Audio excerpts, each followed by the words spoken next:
The Wizard of Oz is a very loved movie, but did you know that there's some macabre facts about the production? I mean, y'all know what this means. It's time to debunk some stuff. Let's do it. Before we begin, Paranormal in Pennsylvania is an account that claims to discuss history and hauntings, love history. The Wizard of Oz, however, was not haunted. And if you're going to teach history, historically, we got to get this right. Hi, if you don't know me, my name is Tori. I'm a Wizard of Oz historian, and I'd like to help you now. A lot of things went wrong on the set of The Wizard of Oz, but that is because it was a movie that was using a lot of practical effects in a time when there was no oversight over Hollywood keeping track of what they were doing. It actually starts with the lion. Well, it was actually a lion pelt that they used.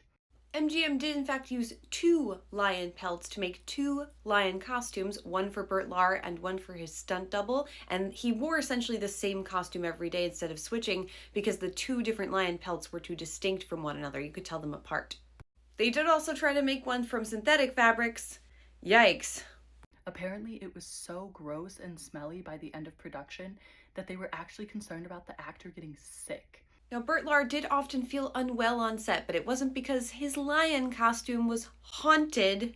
It was because the costume weighed about 60 pounds and they were in extremely hot conditions, sometimes up to 100 degrees on the sound stages.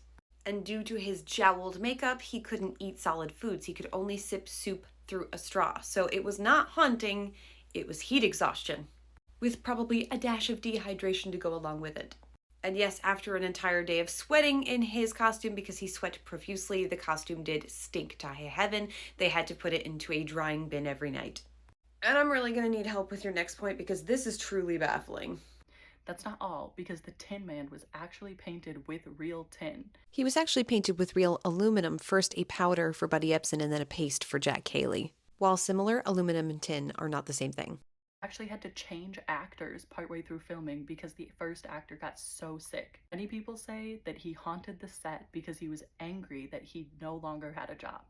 I sincerely need you, not want you, this is a need, not a want, need you to explain to me how Buddy Ebsen haunted the set when he did not die. This man lived and went on to star in the Beverly Hillbillies. He did not haunt the set of The Wizard of Oz. The things that went wrong on the set of The Wizard of Oz had absolutely nothing to do with any paranormal activity and absolutely everything to do with a completely unregulated industry being run by egotistical men for whom there were no checks and balances.